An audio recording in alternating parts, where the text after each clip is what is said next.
भक्ति का आधार श्रद्धा है। ये बहुत हल्की होती है। कपूर ऐसे है ना, बाहर रख दो उड़ जाएगा, उसको पैक करके रखा जाता है।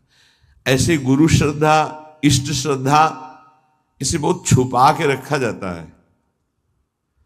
जीव देहाभिमानी है, उसको जहां थोड़ा भी गुरु का प्यार प्राप्त हुआ, इष्ट का प्यार बताना शुरू कर दिया। आज स्वप्न में हमने देखा था ऐसा हो, भगवान आए थे, ऐसा आए थे, वैसा। हमको तो ऐसा ऐसा अनुभव गया, जैसे कपूर को बाहर रखो उड़ गया, खत्म। अब देखना तुम्हारे स्वप्न में क्या आता है, अब देखना तुमको कैसा गुरु प्रेम अनुभव में आता है, राग द्वेष उत्पन्न हो जाएगा। श्रद्धा ही भक्ति का आधार है। अपने आराध्य देव की श्रद्धा को गुप्त रखा जाता है। जितना गुप्त रखोगे उतना बढ़ेगी, जितना प्रकाशित कर दोगे उतनी खत्म हो जाएगी। ये बिल्कुल गांठ बांध लो इस बात। आराध्य देव गुरुदेव संबंधी प्रीति को प्रकाशित नहीं किया जाता, उसको छुपाया जाता है। आपको गुरुदेव बहुत प्यार करते हैं ऐसा लगता है, ये तो आपकी पावन दृष्टि है, मैं अधम उनके लायक कहाँ हूं। हाँ, इतना जरूर है कि उनके सिवा कोई है नहीं हमारा। ऐसे आराध्य देव इष्ट देव के बस इतनी बात, उनकी कृपा का बार बार अंतर में स्मरण, तो वो बोलना नहीं, अगर बोल दिया तो वहीं से आप देख लेना, स्मरण खत्म हो जाएगा, वो प्रभाव खत्म हो जाएगा, स्वप्न आना खत्म हो जाएगा। आपकी जागृत अवस्था में वो चिंतन वृत्ति नहीं रहेगी, चाहे इष्ट की हो या गुरुदेव की। आगे बहुत महिमा की बात कर रहे हैं। श्रद्धा दो प्रकार की होती है, एक जड़ श्रद्धा, एक विचार युक्त श्रद्धा। जड़ श्रद्धा में बहुत जल्दी भगवत प्राप्ति होती है। हमें कुछ पता नहीं संसार क्या है, कुछ पता नहीं स्वरूप क्या है, हमें कुछ नहीं जानना कि ज्ञान मार्ग क्या है, कर्म योग मार्ग क्या है, या अमुक अमुक, मुझे कुछ नहीं जानना। नहीं तो क्या, बस मेरी प्रिया जो, इसे जड़ श्रद्धा कहते हैं। कुछ नहीं जानना हमको, हमारी श्यामा जो, राधा राधा राधा राधा बोले, इनको बहुत जल्दी भगवत प्राप्ति होती है, क्योंकि बहुत विचित्र बुद्धि का विलास है। विद्वता आ जाए तो बहुत खतरा है। ज्यादा जानकारी, ज्यादा विद्वता खतरा है, वो संसार में फंसा देगी। जिसको ये है कि मुझे कोई ज्ञान नहीं, बस मेरी प्रिया जो, मेरी प्रिया जो, बहुत जल्दी भगवत प्राप्ति हो जाएगी। एक होती विचार युक्त, ज्ञान विज्ञान संपन्न विचारवान। ये जो जड़ श्रद्धा वाला है, यदि इसे कुसंग मिल जाए तो बड़ी जल्दी नष्ट भी हो जाएगा। ये ध्यान रखने का विषय है। जड़ श्रद्धा से बहुत जल्दी भगवत प्राप्ति होती है। जड़ श्रद्धा में ये लो, तुम्हारे ठाकुर जी हैं, सिलपिल्ले बाई को पत्थर का टुकड़ा दे दिया, उसी से भगवत साक्षात्कार हो गया। कितने ऐसे महापुरुषों का वहां विचार थोड़ी है कि ये तो पत्थर का टुकड़ा दिया, कोई आकृति नहीं, कोई शालिग्राम नहीं, कोई नर्मदेश्वर नहीं, गुरुजी ने हमको तो फुसला दिया, फुसला दिया। ये जड़ श्रद्धा में विचार नहीं, एक है विचार युक्त श्रद्धा, एक है जड़ श्रद्धा। इससे बहुत जल्दी भगवत प्राप्त। एक संत भगवान को देखा कि वो एक तौलिया, बड़ी तौलिया, उसमें सैकड़ों छेद थे और बहुत पुरानी और मलिन थी कि अगर शायद ऐसे करो तो नुच जाए, वो ऐसे सर पे डाले रहते थे। प्राय हम उनको उसी में देखते थे। एक दिन कहा, ये तौलिया पुरानी हो गई, नई मंगा दे आपको। तो उन्होंने कहा, नहीं नहीं, ये तौलिया आप जानते हो, हमारे गुरुदेव की है, गुरुदेव ने दिया था। क्या अद्भुत गुरु निष्ठा! गुरु ने अपने प्रयोग की हुई तौलिया दे दी तो जीवन भर ऐसे। ब्रह्मावर्त बिठूर में एक आश्रम में उन संत भगवान का हमें नाम स्मरण नहीं, दर्शन करने गए थे, तो गुरु की लंगोटी से गुरु की पादुका छाती में हर समय बांधे रहते। ऐसा श्री सीताराम ओंकारनाथ जी महाराज की भी जो स्वरूप में पाया गया कि वो अपने गुरु की पादुका यहां बांधे हुए थे। नवीन नवीन प्रश्न किया कि ऐसा बस उन्होंने इतना ही कहा कि इससे हमारे हृदय में रहता है मेरे गुरुदेव मेरे छाती से लगे। इसे जड़ श्रद्धा कहते हैं। विचार की जरूरत नहीं है।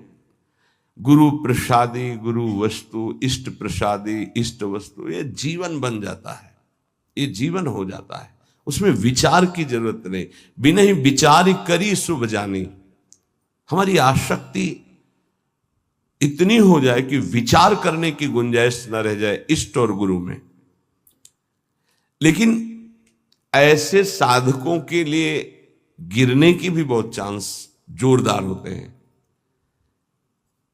तुम देखो ना, तुम्हें कोई ठाकुर जी दिए हैं क्या? ये पत्थर है, तुम्हें फुसला दिया, अच्छा तो अब विचार रहित है, विचार जागृत नहीं हुआ तो भटक भी सकता है। पूज्य बाबा कह रहे हैं उपास्य के विषय में यदि कोई तर्कना करने वाला मिले तो उससे भाग पड़ो। उपास्य देव गुरुदेव के संबंध में यदि कोई तर्कना उपस्थित करे तो ऐसे व्यक्ति से तत्काल दूरी बनाओ, नहीं तो वो आपकी श्रद्धा का अपहरण कर लेगा।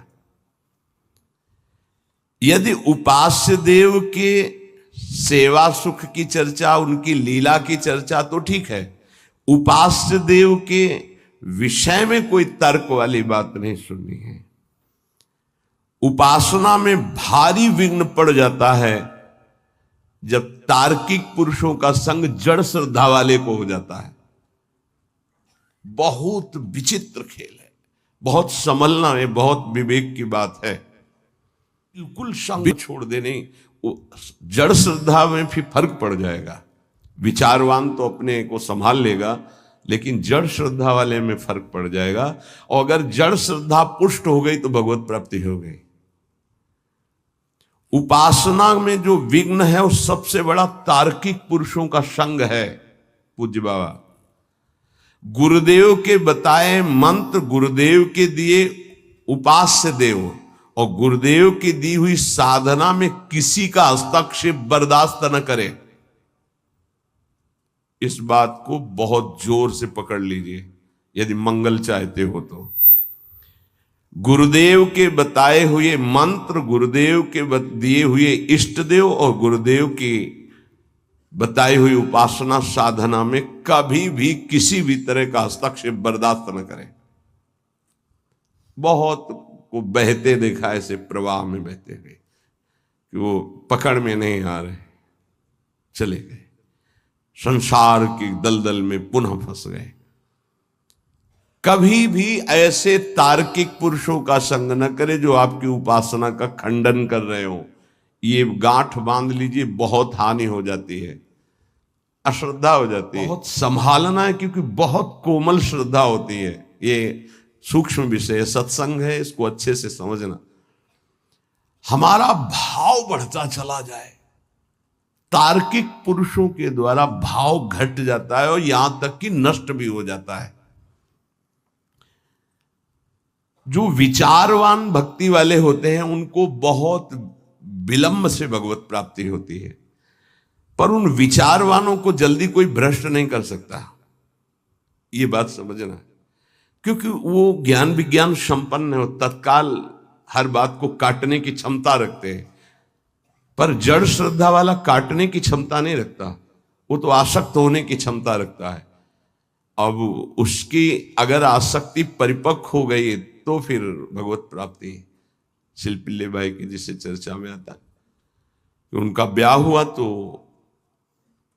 वो अपने वही जो पत्थर का टुकड़ा उसे ठाकुर जी मानकर गुरुदेव जी ने दिया था, तो वैसे ही सजा कर ऐसे साथ। तो पति ने देखा बार बार, तो वो पति की तरफ देख ही नहीं थी जब नया ब्याह हुआ। तो उसने सोचा क्या है इसकी गोद में जो हमारी ओर ये देख ही नहीं पा रही, क्या है? बोले हमारे ठाकुर जी हैं। एक नदी पास में थी, लिए से फेंक दिए कि हमारे और आपके बीच में यही है ना बाधक, फेंक दिया। आप तो उसके प्राण व्याकुल हो गए। मेरे प्रभु, ये देखो जड़ श्रद्धा है पर आसक्ति प्रबल हो गई, श्रद्धा प्रबल आसक्ति में बदल गई। घर ले गए, ना आँख खोलना, न बात करना, न पानी पीना, न भोजन पाना। जब बहुत विनय की तो आँख खोल के कहा मैं अपने प्राण त्याग दूंगी, एक बूंद जल नहीं लूंगी यदि हमारे ठाकुर जी नहीं आए। अब समस्या है, नई बहू है, अगर नहीं तो फिर प्राण त्याग देगी, फिर वापस रहेंगे। तो उनका यदि तुम्हें इतना प्रेम है तो बुलाओ ना अपने ठाकुर जी को। जल में फेंक दिया है, अरे वो पत्थर है, पत्थर का टुकड़ा है, कोई भगवान नहीं, इसे क्यों तुम बहकाया गया है, तुम्हारे गुरु ने तुमको बहकाया, कोई भगवान नहीं है वो। तो उन्होंने कहा ऐसा नहीं, आप एक शब्द ऐसा मत बोलिए। और ऐसे बाह करके जे ही पुकारा तो वही जल से निकल कर ऐसे आए और श्री कृष्ण रूप धारण करके हृदय से लगा लिया। जड़ श्रद्धा, जड़ श्रद्धा का मतलब विचार की गुंजाइश ही नहीं, मेरे प्रभु, मेरे गुरुदेव, बस मेरे सर्वस्व, वहां विचार नहीं। यद्यपि जड़ श्रद्धा सरल भक्त हृदय को भगवान बहुत जल्दी मिलते हैं, जैसे अढ़िया जी का सुनाया था। जैसे एक भक्त बस सुन लिया कि चतुरासी जी के गायन से प्रियालाल का रूप साक्षात्कार होता है, छुटी 84 भ्रमंते निर्खय जुगल किशोर, तो एक ही पद बनी श्री राधा मोहन जी की जोरी, गाय चरा रहा है, गा रहा है, बार बार यही बनी श्री राधा मोहन जी की जोरी। पीछे से नूपुरों की धुनी आई तो मुड़ के देखा थे गौर श्याम जोरी पीछे पीछे चल रही। जैसे पूज्य महामहिम श्री जयदेव जी का रचित गीत गोविंद की महिमा है कि जब गीत गोविंद तो पीछे ठाकुर जी, वो एक बालिका मालिन की थी, पीछे ठाकुर जी। चतुरासी जी की महिमा ऐसी है, प्रिया प्रीतम, अक्षर अक्षर में श्यामा श्याम विराजमान, पीछे मुड़ के देखा तो प्रिया प्रीतम, बात की प्रिया प्रीतम ने। मदन टेर पे लता भवन में हरिवंश चंद्र जो मेरी सेवा में रहते, उनको बोल दो जाकर भूख लगी है, कढ़ी ये बनाकर भोग लावे। वो आकर महाप्रभु से बोले कि जुगल जोरी सरकार ने ऐसा ऐसा, तुम्हें कैसे मिले? बोले पद गा रहा था बनी श्री राधा मोहन जो की जोरी, इंद्र नीलमणि श्याम मनोहर, 7 कुंभ तन गोरी, पीछे देखा नूपुरों की झनकार तो प्रिया प्रीतम। महाप्रभु तो कैसे हमारे करुणामयी जोरी की एक चरवाहे को जो मुनि मन ध्यान धरत नहीं पावत, बहुत सरल भक्त को बहुत जल्दी भगवत प्राप्ति हो जाती, बहुत जल्दी हो जाती है, बस उसका कुसंग ना होने पावे, जब तक प्रबल आसक्ति ना हो जाए। सरल भक्त को इन विचारवान तार्किक जनों का संग नहीं करना चाहिए, इससे उनकी श्रद्धा में शिथिलता आ जाएगी, अनुभव शून्य हृदय होने लगेगा, कृपा जो हुई है उसका भी अनुभव नहीं होगा। बहुत बचो संग से। इसीलिए कहते हैं कि अपनी दिनचर्या करो, कमरे में घुस के बैठ जाओ, नाम जप करो, पढ़े रहो, मिलो मत किसी से। ये जो कह रहे हैं इसका मतलब समझो, बाहरी हवा लगेगी, आंतरिक निष्ठा में फर्क पड़ जाएगा। विचारवान अगर साधक है, श्रद्धावान है, तो उस पर कोई फर्क नहीं पड़ता। जैसे विचारवान साधकों से बहुत तर्क किया जाता है, हे शास्त्र वो शास्त्र वो शास्त्र की बातें, दौड़ा दौड़ा के उनको वहीं खड़ा कर दिया जाता है। आखिरकार रस का स्वरूप क्या है वो अपने आप, पर ये सब बुद्धि की दौड़ भाग है। विश्राम मिलेगा सरल भाव से। संत सरल चित जगत हित जान स्वभाव स्नेह। भागते भागते जब थक जाता है तब भगवान की शरण में आता है। आना तो पड़ेगा ही, हरि शरणम सनकादि बोलते हैं तो औरों की बात क्या। विरोधी संग पतन, उपासक सावधान, ये प्रेम का मार्ग है। विरोधी संग से बहुत बचना चाहिए। जैसा संग होता है वैसा रंग चढ़ने लगता है। ये 9 स्वरूप है, जो ये 9 है तो आप पूर्ण शरणागत हो गए। पूर्ण शरणागत तत्वबोध भगवत प्रेम कुछ दुर्लभ उसके लिए नहीं। पहला है दीनता, अत्यंत दैन्य स्वभाव होना चाहिए। दूसरा है निष्कपटता, वाणी से कुछ और बोल रहे हैं, हृदय में कुछ और है, आचरण कुछ और है। ऐसा शरणागत का स्वभाव नहीं होता। जो मन में वही, वाणी में वही, चेष्टा में, इसे निष्कपट व्यवहार कहते हैं। तीसरा सत्यता, सत्य ही उसका जीवन है। सत्य बोलना, सत्य आचरण करना, सत्य का संग करना, सत्य वृत्तियों का ही आदर करना, असत का त्याग करना। चौथा सर्वसमर्पणता, मेरे प्रभु के सिवा कोई दूसरा नहीं, ये सर्व है। मेरे तो गिरधर गोपाल, दूसरो न कोई। ये हृदय से बैठा लो, दूसरो न कोई। अगर दूसरा कोई हृदय में रहेगा तो शरणागति पुष्ट नहीं होगी। सर्वाधारता, सबका आधार, कोई कैसा भी हो, यदि उसकी शरण में आ जाए तो दुलार ही करेगा भगवान का जो शरणागत है। सर्वाधारता, सबका आधार, जैसे पृथ्वी ऐसे वो भक्त सबका आधार। घोर से घोर पापी नीच से नीच आ जाए। जैसे कई ऐसे विक्षिप्त चित्त से संतों का सानिध्य प्राप्त करते हैं और समाधिस्थ चित्त वाले हो जाते हैं। ये सर्वाधारता, भगवान का शरणागत सबका मंगल करने की सामर्थ्य रखता है। किसी से हमारा वैर नहीं, कोई हमारे घृणा नफरत का पात्र नहीं। जैसे कोई कुछ बातें ऐसी होती हैं जिनको नहीं समझने के कारण लगता है ये सपोर्ट क्यों करते हैं। जैसे वो कह रहा है कि मुझे अमुक अमुक वस्तु चाहिए, मैं भजन करूं। हाँ हाँ पक्का मिलेगी, तुम भजन में लगो।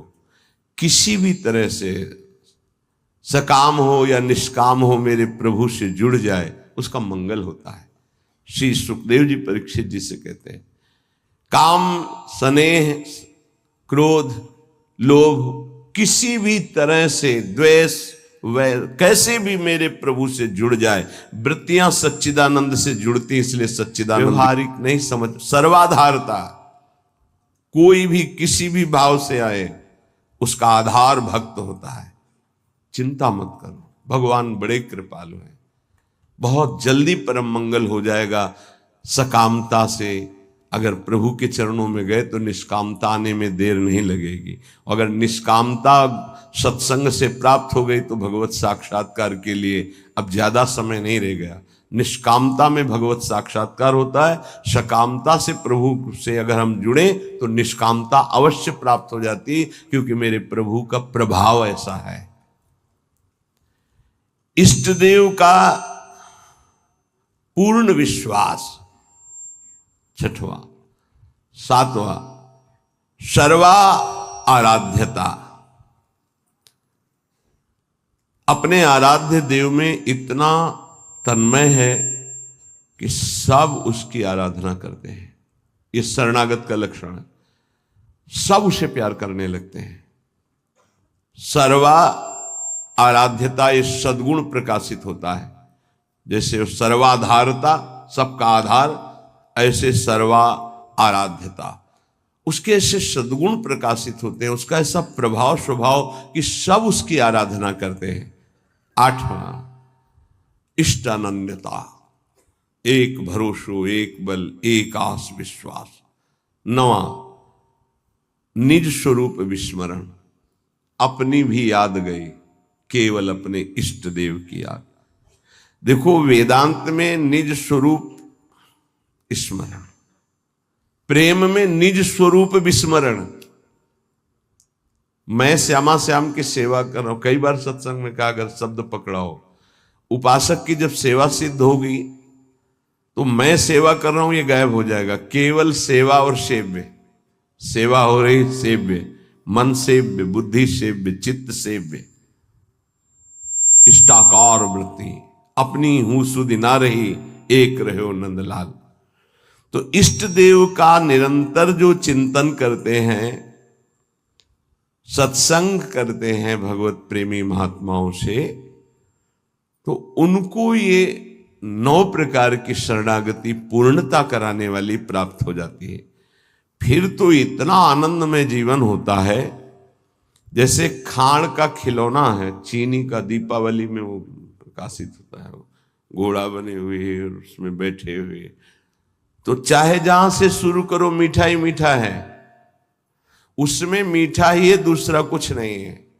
ऐसे ही उपासक को संपूर्ण विश्व आनंदमय अनुभव होने लगता है, क्योंकि भगवदाकार वृत्ति है, इष्ट के सिवा कोई नहीं। उसका उठना बैठना चलना फिरना खाना पीना सोना जागना सब आनंदमय होता है। और यही हम चाहते हैं कि हम सर्वानंदमय हो जाए, लेकिन भोगों को भोगने से नहीं, संसार के चिंतन से नहीं, रुपया के बल से नहीं, बुद्धि के बल से नहीं, भगवत भक्ति के प्रभाव से सर्वानंदमय हो जाएंगे, दसों दिशाएं आनंदमय हो जाएंगे। नाम जपत मंगल दिशि दसहु, दसों दिशाएं उसके लिए मंगल भवन हो जाएंगी, जो नाम जप कर रहा है, भगवान के चिंतन में है। बड़ा उपहास करने की चेष्टा की महाप्रभु चैतन्य देव की। काशी में विराजमान अपने मठ में, जहां हजारों शिष्य वेदांत दर्शन के अनुसार चलने वाले, ब्रह्मबोध की स्थितियां, जब महाप्रभु चैतन्य देव का यश प्रकाशित हुआ तो सुना एक सन्यासी होकर नृत्य करते हैं, कीर्तन करते हैं, ऐसा सभाओं के बीच में ऐसा नगर कीर्तन होता है, घर में बंद करके दरवाजा कीर्तन होता है, भगत लोग खूब अच्छे अच्छे पदार्थों का भोग लगाते हैं। बड़ा उपहास का भाव उनके अंदर आया। सन्यासी होकर ये नाचते हैं गाते हैं, ऐसा इनको तो एकांत में बैठ करके समाज चिंतन शून्य होकर आत्मस्वरूप में स्थित होना चाहिए। ये व्यवहार ये तो प्रारंभिक भक्ति के साधकों का होता है, ऐसा नहीं होना चाहिए। जो प्रेम की महिमा नहीं जानते हो, चाहे जितने बड़े ज्ञानी हो, उनकी भाषा बदल जाएगी। प्रेम एक अलौकिक दिव्य भगवत तत्व को भी अधीन करने वाली सामर्थ्य का नाम है। जहां भगवान की भगवत्ता का विस्मरण कर दे, जीव के जीवत्व का विस्मरण कर दे। अभी आम ब्रह्माष्टमी की सिद्धि वाले कैसे जाने? इन्होंने लिखा एक पत्र में महाप्रभु को कि जो कबूतर है वो कंकड़ चुनता है, बाजरा आदि चुनता है, इतना उसके अंदर विकार होता है। अच्छे अच्छे पदार्थ पाने वाला क्या निर्विकार हो सकता है? क्या ये संन्यास धर्म है? ऐसे कई बातें हैं। महाप्रभु के पास एक से एक सार्वभौम विद्वान विराजमान, भट्टाचार्य एक से एक विद्वान। कैसा सन्यासी, कैसे कैसे शब्दों का प्रयोग कर रहा है।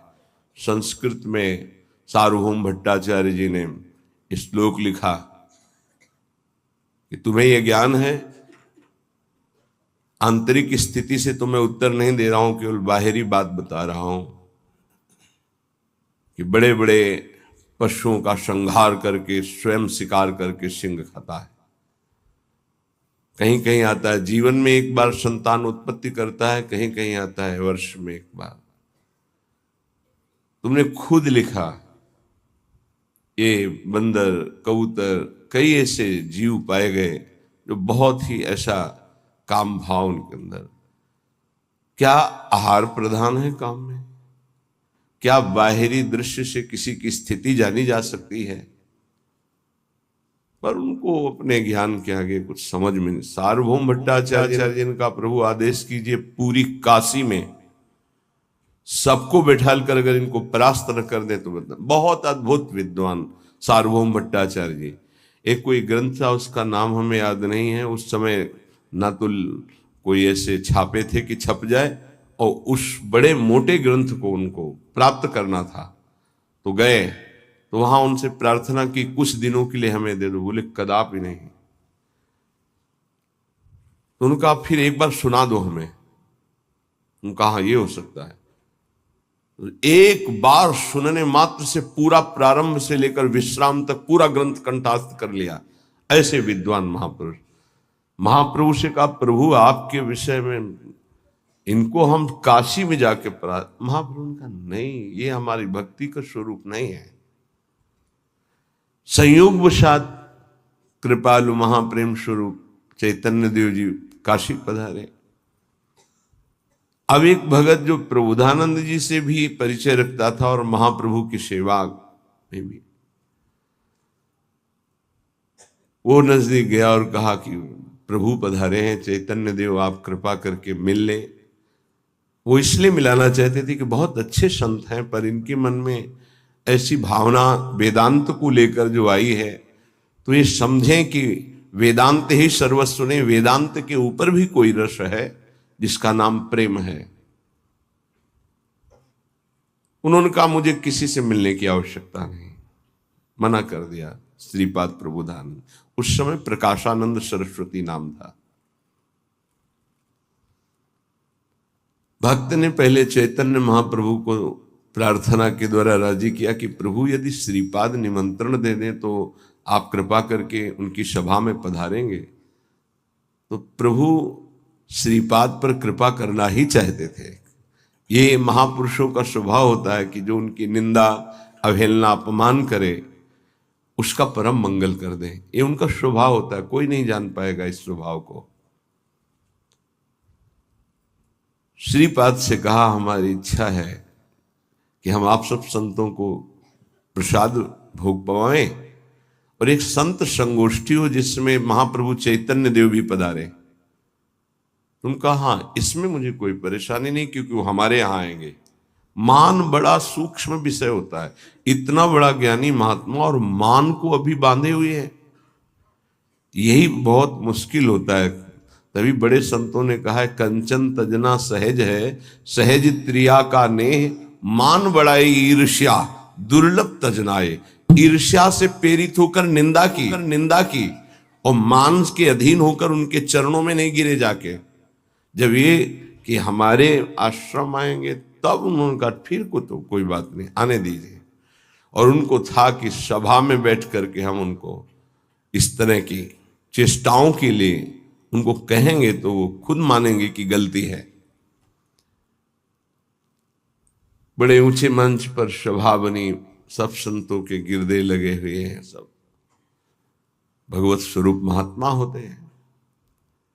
सब इंतजार कर रहे थे केवल चैतन्य देव पधारे और शास्त्रार्थ शुरू हो। महाप्रभु तो प्रेम की साक्षात, जहां वो उच्च स्वर में बोलते थे, अमार प्राणनाथ कृष्ण, तो ऐसा लगता था कि प्रेम फैल रहा है, वर्षा हो रही। कोई ऐसा नहीं होता हा कृष्ण ना बोल दे। अमार प्राणनाथ कृष्ण, मेरे प्राणनाथ कृष्ण, नाम कीर्तन के बीच में जोर से महाप्रभु बोलते थे। दैन्यता तो कूट कूट के भरी हुई, क्योंकि स्वयं प्रभु हैं। प्रेम शिथिल शरीर, नेत्र घूर्णी प्रेम मद से, जैसे प्रियाजू की अंग कांति, ऐसे महाप्रभु चैतन्य देव की अंग कांति। गौर वर्ण देखे तो लुभायमान हो जाए, ऐसे कमल नयन, विशाल नेत्र। जो ही पधारे तो किसी को कहना नहीं पड़ा कि खड़े हो जाओ। जितने सब थे उनकी रूप माधुरी को देखते ही खड़े हो गए। श्रीपाद फिर भी नहीं, कहा बैठो बैठो, आने दो ना उनको। एक भगवत प्रताप होता है, जैसे रावण की सभा में जब हनुमान जी को बांध के लाया गया तो सब खड़े हो गए आश्चर्यचकित होकर। किसी की हिम्मत नहीं थी कि आसन में बैठा रहे।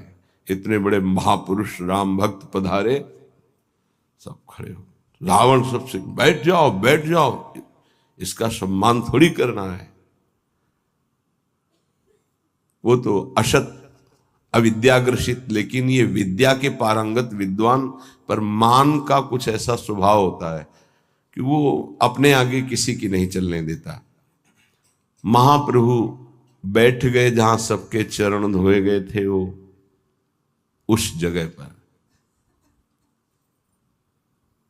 बड़ी शिथिलता है, प्रेम विवशता है। अब तो श्रीपाद के हृदय में जलन हुई कि अरे इतने बड़े महापुरुष जिनका पूरे विश्व में यश फैल रहा है और वो ऐसे दैन्य, लगा धिक्कार है हमारे मान को। उठे और नजदीक गए और बाहु पकड़ी और कहा, स्वामी जी आप यहाँ क्यों बैठ रहे हैं, आप पधारिए ना। तो उनका नहीं प्रभु, आप गुरुजनों के सामने वहां बैठना मेरा उचित नहीं, मैं तो अपने नियत स्थान पर बैठ गया हूं प्रभु उचित। ये जो दैन्यता का प्रभाव, लुट गए पर चरण नहीं पकड़ पा रहे थे, फिर भी मान रोक रहा था।